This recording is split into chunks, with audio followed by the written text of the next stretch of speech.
Hello dear students. तो जैसा कि आज के इस क्लास में हम लोग देखने वाले हैं बीएससी फिजिक्स ऑनर्स का बहुत ही इम्पोर्टेंट क्वेश्चन। दैट मीन्स कि ये स्टूडेंट्स आज का जो हम लोग क्लास करने वाले हैं इसमें ये जो हम लोग फूरियर इंटीग्रल थ्योरम देखने वाले हैं बहुत ही इम्पोर्टेंट है, क्योंकि स्टूडेंट्स ये कुछ कुछ यूनिवर्सिटीज़ में इसको बहुत बार पिक किया गया है क्वेश्चंस में। तो डियर स्टूडेंट्स, हमारा कहना यही है कि जो आज हम लोग पढ़ने वाले हैं state and proof Fourier integrals theorem, ये आपके यूनिवर्सिटी के लिए बहुत बहुत इम्पोर्टेंट टॉपिक है।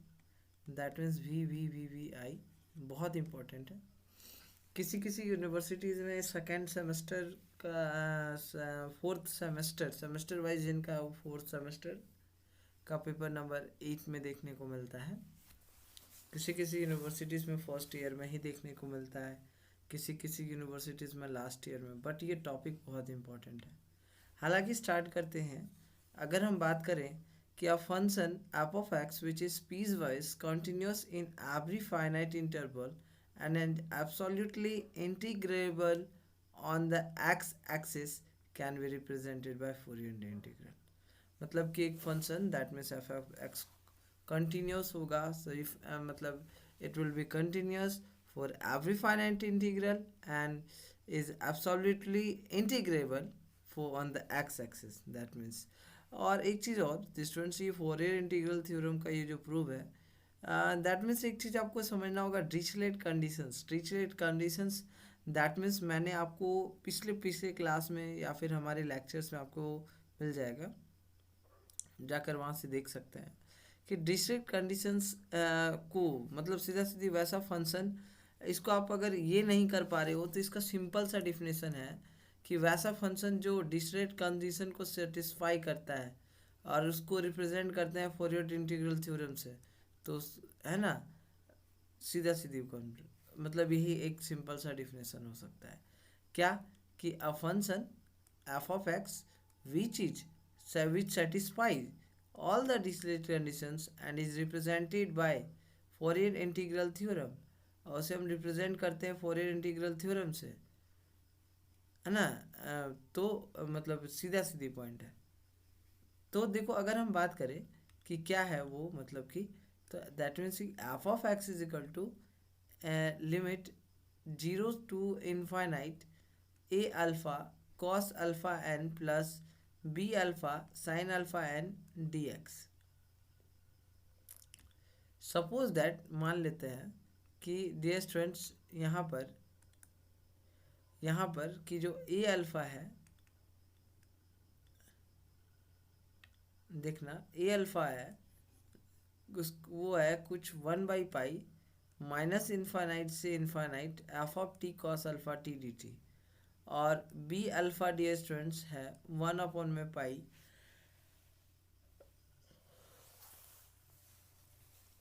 सीधा सीधी इन्फानाइट, मतलब कि we can say minus infinite to infinite F of T sine alpha T D T.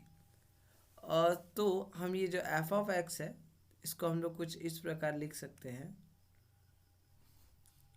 है ना। देखिए एक मिनट, हाँ। तो ये जो एफ ऑफ एक्स है डियर स्टूडेंट्स, हम लोग इसको कुछ इस प्रकार लिख सकते हैं। देखिए, तो ये जो एफ ऑफ एक्स है उसको हम लोग कुछ इस प्रकार लिख सकते हैं कि F of X is equal to 1/पाई 0 से इन्फानाइट एंड माइनस इन्फानाइट से infinite F of T cos alpha T, ये cos alpha T minus X D T D alpha. ये आप एक दोनों को, ये जो वैल्यू को इसको पुट करके जब कैलकुलेट करोगे तो कुछ आपको कुछ ये मिलेगा, है ना।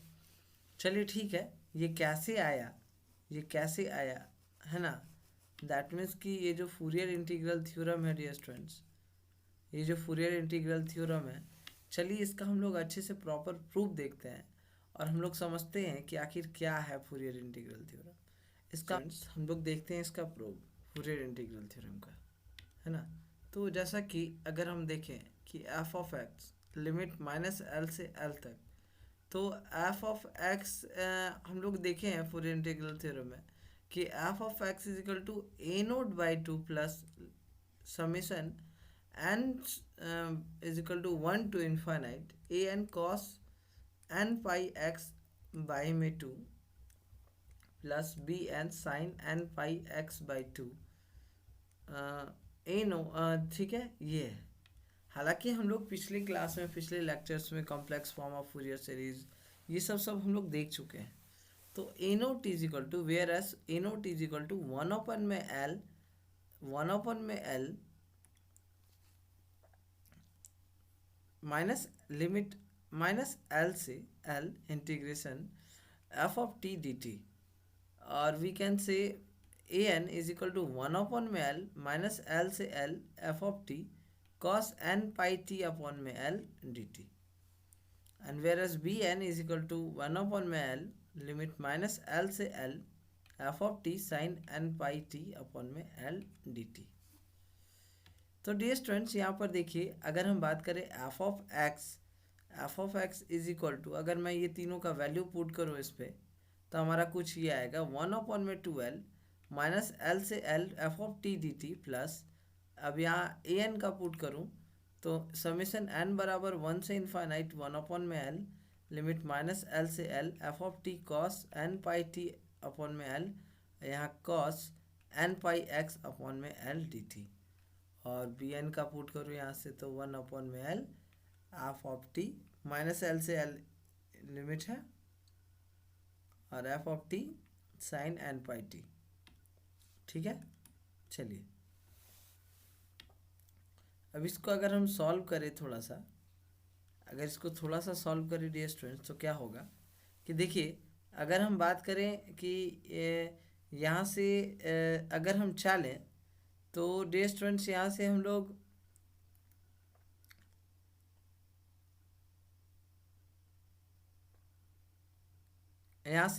लोग अगर चालें तो 1/n में एल, और दैट मीन्स कि F of T minus L से एल लिमिट, इसको अगर हम चाहें तो बाहर ले सकते हैं, है ना, यहाँ देखो बाहर ले सकते हैं, तो ये हमारा बन जाएगा F of X is equal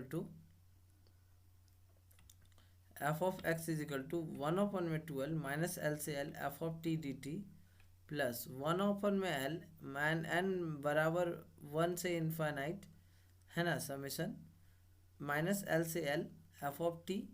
अब तो यहाँ क्या बच गया, cos N pi T upon में एल, और यहाँ पर देखो सीधा सीधी point cos A cos B और साइन ए साइन बी। तो देखो कुछ नहीं, फॉर्मूला बेस्ड है, अगर आप चाहो तो बना सकते हो, ऐसा दिक्कत नहीं है, चालो तो बन जाएगा, ऐसे कोई बात नहीं है, बहुत बड़ी बात नहीं है, फॉर्मूला बेस्ड है। तो हमारा बनेगा cos N pi T upon में L plus sign N pi T upon में एल और sign N pi X upon में एल। अब देखो स्टूडेंट्स, ये एन पाई अगर हम बात करें cos A cos B sign A sine B, तो इसका फॉर्मूला होता है क्या, कॉस ए कॉस बी का क्या होता है, cos A minus B, cos A cos B का क्या होता है, कॉस ए माइनस बी। तो क्या हो जाएगा dear students, cos N pi T minus N pi X by में एल डी टी। ये तो डियर स्टूडेंट्स ये मतलब मेरा कॉस ए कॉस बी वाला का हुआ।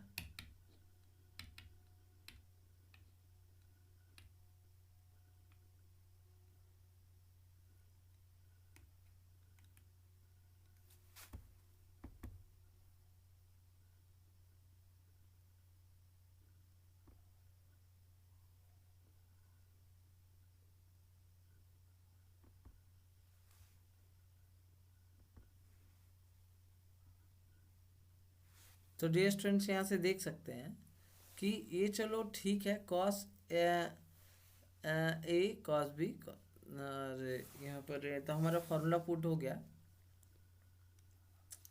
अब इसको हम लोग आगे ऐसे लिख सकते हैं कि 1/n में 2l F of T D T plus 1/n में एल समेशन एन बराबर 1 से इन्फाइनाइट माइनस एल से एल तक एफ ऑफ टी कॉस, ये तो हमने कर दिया यहाँ पर, अब अगर चाहो तो इसको हम लोग लिख सकते हैं 1/2l माइनस एल से L F of T D T plus 1/l summation n बराबर 1 से इन्फाइनाइट माइनस एल से L F of T cos N पाई।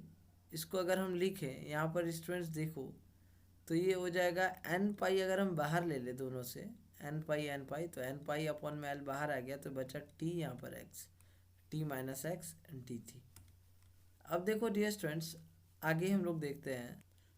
अब देखिए डियर स्टूडेंट्स, अगर हम मान लें कि जो अल्फ़ा एन होगा वो एन पाई अपॉन में एल होगा तो डेल अल्फ़ा क्या होगा, alpha N plus one minus alpha N.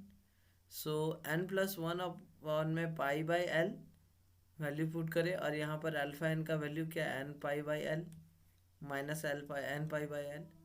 तो जब हम इसको पुट करेंगे तो आएगा हमारा कुछ 1/2l माइनस एल से L F of T D T plus 1 में पाई माइन बराबर 1 से इन्फाइनाइट और माइनस एल से L F of T cos alpha N.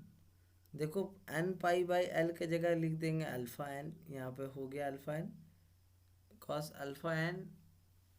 ये तो ठीक है, ये तो पहले ठीक है। टी माइनस एक्स ये तो आ गया टी माइनस एक्स। अब देखो अगर हम बात करें यहाँ पे 1 में यहाँ पे 1, यहाँ पर देखो इस जगह पे 1 में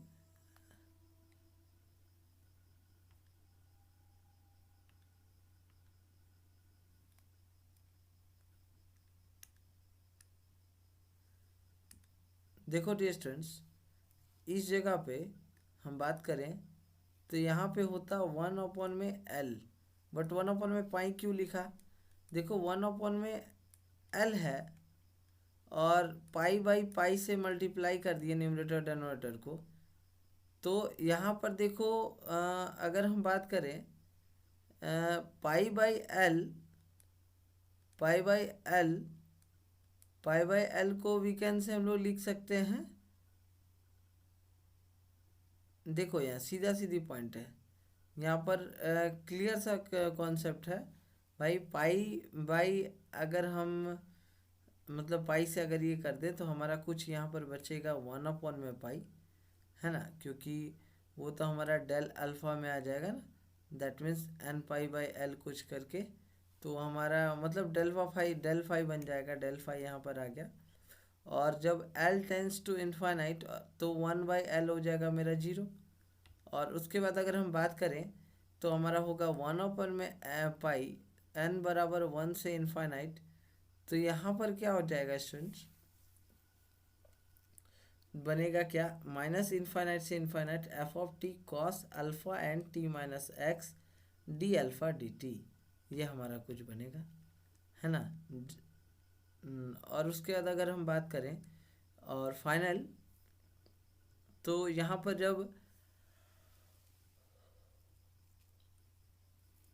जब लिमिट माइनस अल्फ़ा से इन्फाइनाइट से इन्फाइनाइट तक हो तो यहाँ पर इंटीग्रेशन, दैट मीन्स कि यहाँ पर जो समीशन है एन बराबर 1 से इन्फाइनाइट समीशन हट जाएगा, यहाँ इंटीग्रेशन आ जाएगा। यहाँ पर क्या हो जाएगा 0 से लेके इन्फाइनाइट और माइनस इन्फाइनाइट से इन्फाइनाइट तक F of T cos alpha N T minus X D alpha D T, ये हमारा फाइनल मतलब इक्वेशन होगा। तो स्टूडेंट्स आज के इस क्लास में हमसे जुड़ने के लिए बहुत बहुत धन्यवाद। मिलते हैं हम लोग नेक्स्ट क्लास में जो कि देखेंगे इसके बाद का लेक्चर।